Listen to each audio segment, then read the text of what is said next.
Magandang umaga ng Lunes mga kaibigan. Update po tayo sa lagay ng ating panahon June 17, 2024. Pero bago natin yan pagpatuloy mga kaibigan, pa-like and subscribe po muna. At napaka-importante pong ma-hit ninyo ang notification bell para notify po kayo sa lagay ng ating panahon. Maraming salamat po mga kaibigan. Patuloy pa rin po nagpapaulan sa ilang bahagi po ng ating bansa. Ito pong hypnosis natin or southwest monsoon or hanging habagat na siya pong nakakaapekto sa ilang bahagi po ng western section ng Southern Luzon at ng Visayas area.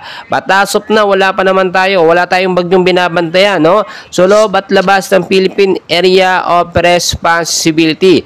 Pawang southwest monsoon lamang, no? Habagat po nagpapaulan sa ating bansa. So, yung mga lugar na babanggitin ko po, yung mga apektado ng habagat, no, at posibleng makaranas ng pag-uulan ngayong umaga hanggang sa hapon po. So forecast weather condition natin mga kaibigan sa area po ng Palawan at Occidental Mindoro, posibleng maging maulap po ngayong umaga at sa hapon ng maranasan na kalangitan, no. Mga isolated light rains naman po to heavy rainfall pagdating po sa gabi. So impact po nito, posibleng pagbabaha sa mababang lugar at landslide po doon sa mga landslide prone area kung sakali man po magkaroon ng malakas or patuloy na pag-uulan sa may bandang hapon or paggabi na po mga kaibigan. So maging handa po tayo dyan.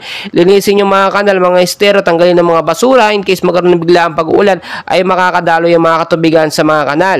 So sa area po ng Metro Manila, Zambales, Bataan, Cavite, Laguna, Batangas at the rest po ng Mimaropa, no, kasama ng Western Visayas, maulap din po na kalangitan ng posibleng maranasan ngayong umaga ng Lunes, no, at mga isolated light rains naman sa hapon hanggang sa gabi. So maging handa po tayo mga kaibigan dahil southwest monsoon, no, akala natin hanging habagat lamang pero nagdadala po yan ng pag-uulan sa ating bansa. Tinatayanin po ni Nayon sa Pag-asa, no, bago po matapos ang buwan ng Hunyo, posibleng 1 hanggang 2 bagyo pa po, no, ang posibleng pumasok sa ating Philippine Area of Responsibility.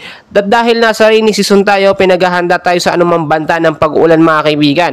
Posible din pong makabuo itong southwest monsoon or hanging habagat ng mga kumpol ng kaulapan or mga cloud cluster na posible naman po maging active LPA hanggang sa posibleng maging bagyo. So pinapaalala ko lagi mga kaibigan, no, always know the weather before you go para safe at handa po tayo lagi sa anumang banta ng panahon, no, mainit man yan or pag-uulan, no, patuloy ko kayong i-update. And please huwag kalimutan mag-like and subscribe for more weather updates.